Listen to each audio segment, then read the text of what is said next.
Hello friends, welcome to Kaushal academy of commerce.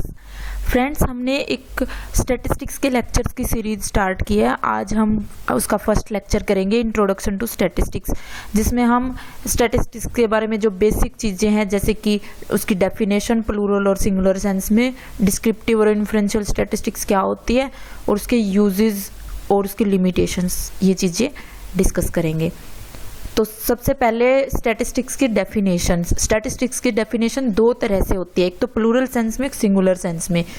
Plural sense में हम statistics को कैसे डिफाइन करते हैं कि it is a collection of quantitative and qualitative data with A view of having statistical analysis, यानी कि जो जिस डाटा को हम एनालाइज कर सकते हैं उसका collection of data, that is statistics. ठीक है, तो प्लूरल सेंस में स्टैटिस्टिक्स क्या है कि एक कलेक्शन ऑफ डाटा है। लेकिन सिंगुलर सेंस में स्टैटिस्टिक्स क्या है, इसमें सिर्फ कलेक्शन ऑफ डाटा ही नहीं बल्कि डाटा को एनालाइज करना, डाटा की उसकी को प्रेजेंट करना टेबुलर फॉर्म में या ग्राफिकली, और फिर उससे कोई रिजल्ट निकालना, डिसीजन मेकिंग में डिसीजन लेना उसके बेसिस पे कोई, ठीक है, इन्फ्रेंशियल ड्रॉ आउट करना, उसको हम बोलते हैं स्टैटिस्टिक्स। ठीक है, तो इसकी सिंगुलर डेफिनेशन क्या है कि this is not only collection of data but it also include analysis of data and the presentation of data and finally drawing the statistical inferences. और प्लूरल सेंस में this is just only a collection of quantitative और qualitative data. ठीक है, next है branches of statistics. जो statistics है वो दो तरह से स्टडी करते हैं हम स्टैटिस्टिक्स में, दो तरह से डिवाइड कर रखा है स्टैटिस्टिक्स को। एक क्या है डिस्क्रिप्टिव स्टैटिस्टिक्स और एक है इन्फ्रेंशियल स्टैटिस्टिक्स। जो डिस्क्रिप्टिव स्टैटिस्टिक्स है उसका क्या मतलब है कि डाटा को एनालाइज करना ताकि हम उसे इजीली अंडरस्टूड कर सकें।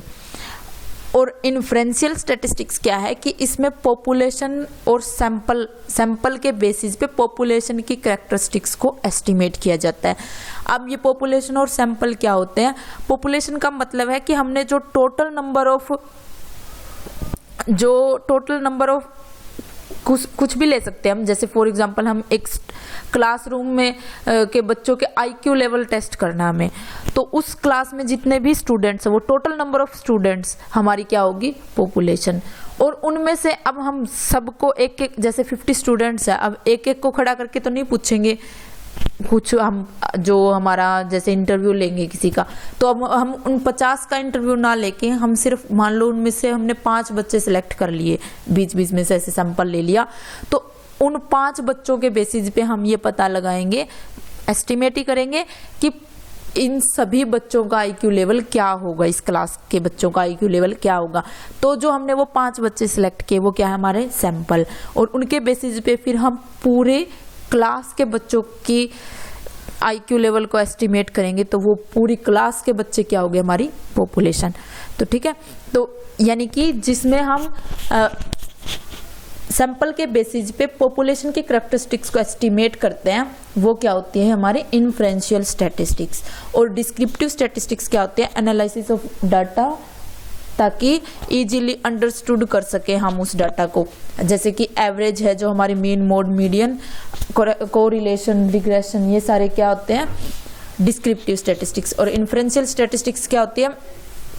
जिसमें सैंपल के बेसिस पे पॉपुलेशन की कैरेक्टरिस्टिक्स को एस्टिमेट किया जाता है।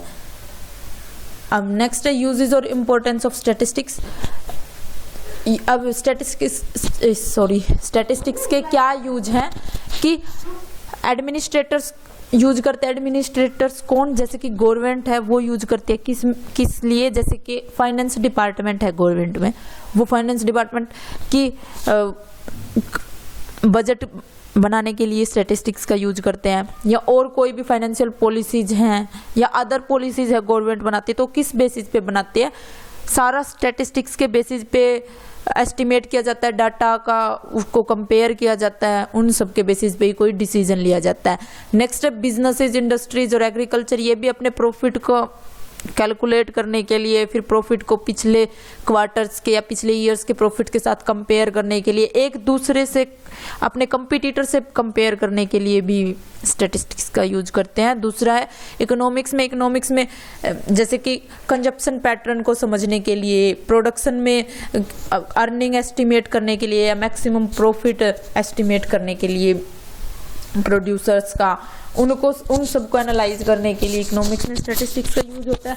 दूसरा in the field of science and research में तो जो इन्फ्रेंशियल स्टैटिस्टिक्स हमारे उसका इतना यूज होता है। इन्फ्रेंशियल किसके बेसिस पे होते हैं? हमारे डिस्क्रिप्टिव के बेसिस पे, कि हम पहले सैंपल जो है हमारा उसके ऊपर डिस्क्रिप्टिव स्टैटिस्टिक्स यूज करते हैं, फिर जो रिजल्ट निकलता है उसी रिजल्ट के बेसिस पे हम पॉपुलेशन की एस्टिमेट करते हैं। तो वो सारी चीजें किस में होती है? साइंस और रिसर्च में वही होता है कि हम सैंपल लेते हैं, उस सैंपल के बेसिस पे कोई रिजल्ट निकालते हैं, फिर हम पूरी पॉपुलेशन के ऊपर भी वही अप्लाई करते हैं। बैंकिंग में जैसे कि कितने टाइम डिपॉजिट्स हैं, कितने डिमांड डिपॉजिट्स हैं, टोटल नंबर ऑफ कस्टमर्स, कौन से जो फाइनेंशियल प्रोडक्ट हैं उनको परचेज ज्यादा करते हैं, ये सारी चीजें एस्टिमेट करना, प्रॉफिट एस्टिमेट करना, ये सारी किसके बेसिस पे होती है? स्टैटिस्टिक्स के बेसिस पे ही होती है। दूसरा है इंश्योरेंस कंपनीज कैसे यूज करती है? जो प्रोबेबिलिटी, थ्योरी ऑफ प्रोबेबिलिटी है, उनके बेसिस पे वो लाइफ एक्सपेक्टेंसी जैसे कैलकुलेट करती है, जिनके बेसिस पे उनका पूरा बिजनेस मॉडल जो है वो एस्टेब्लिश होता है। एजुकेशन में भी जैसे गवर्नमेंट का एजुकेशन पॉलिसीज बनाने में, या फिर हम हमारे स्कूल कॉलेजों में कि नंबर ऑफ स्टूडेंट्स कितने हैं, लाइब्रेरी में नंबर ऑफ बुक्स कितनी है, किस सब्जेक्ट की कितनी बुक्स हैं, ये सारी चीज़ क्या है? डाटा को एनालाइज करना है, और डाटा को एनालाइज करना, डाटा को कलेक्ट करना, ये सारी चीज़ें क्या होती है? स्टैटिस्टिक्स ही होती है। ठीक है, तो इतने सारे यूजेज हैं, लगभग हर फील्ड में स्टैटिस्टिक्स बहुत ही यूजफुल है। लेकिन इसके साथ साथ इसकी कुछ लिमिटेशंस भी हैं। लिमिटेशंस क्या हैं? कि इसमें सिर्फ हम न्यूमेरिकल फैक्ट्स को ही कैलकुलेट कर सकते हैं, उनको ही एनालाइज कर सकते हैं। जो हमारे क्वालिटेटिव फैक्टर है उसको इसमें इग्नोर किया जाता है। दूसरा, इसमें एग्रीगेट्स के बेसिस पे ही हम कोई रिजल्ट निकाल सकते हैं। अगर हमारे पास एक कोई सिंगल डाटा है तो उसका कोई यूज नहीं है स्टैटिस्टिक्स में, इसलिए हमारे पास नंबर ऑफ डाटा होने चाहिए, वही होता है एग्रीगेट्स ऑफ डाटा होना चाहिए, उसी के बेसिस पे हम कोई रिजल्ट निकाल सकते हैं स्टैटिस्टिक्स में। दूसरा है कि जो डाटा है वो होमोजीनियस होना चाहिए, ये नहीं कि एक बिल्कुल ही अलग तरह का डाटा होगा। जैसे कि जैसे हमने 2 स्टूडेंट लिए, अब वो 2 स्टूडेंट अगर उनमें कंपैरिजन करना है तो उनके मार्क्स में ही कंपैरिजन करेंगे, या हम ये देख ले कि एक स्टूडेंट की हमने हाइट देख ली, एक के मार्क्स देख लिए, तो वो डाटा होमोजीनियस नहीं हुआ और उसका कोई मतलब नहीं हुआ फिर। यानी कि डाटा जो है होमोजीनियस होना चाहिए, स्टैटिस्टिक्स तभी यूजफुल होगी। Next, results are true only on an average, कि जो स्टैटिस्टिक्स में रिजल्ट निकलते वो 100% ट्रू होंगे ये जरूरी नहीं है। जैसे हमने पर कैपिटा इनकम कैलकुलेट की किसी कंट्री की, जैसे इंडिया में मान लो पर कैपिटा इनकम मान लो 6000 रुपीज है, अब उसका क्या मतलब हुआ कि हर पर्सन की इनकम 6000 के आसपास है, या उससे थोड़ी कम होगी या ज़्यादा होगी। लेकिन ये ट्रू नहीं है, क्योंकि किसी की इनकम बहुत कम होगी 6000 से और किसी की इनकम 6000 से बहुत ज़्यादा गुना ज़्यादा भी होगी। तो इसलिए ये सिर्फ एवरेज बेसिस पे ही ट्रू है। और जो स्टैटिस्टिक्स है उसका यूज एक्सपर्ट्स ही कर सकते हैं, जिसको नॉलेज है डाटा एनालाइज करने की, वही इसका यूज कर सकते हैं। नेक्स्ट, विदाउट रेफरेंसेस रिजल्ट्स में प्रूव रॉन्ग। रेफरेंसेस का क्या मतलब? कि रेफरेंसेस देना कि किस सर्कमस्टांसिस में उन्होंने ये चीज़ प्रूव की है।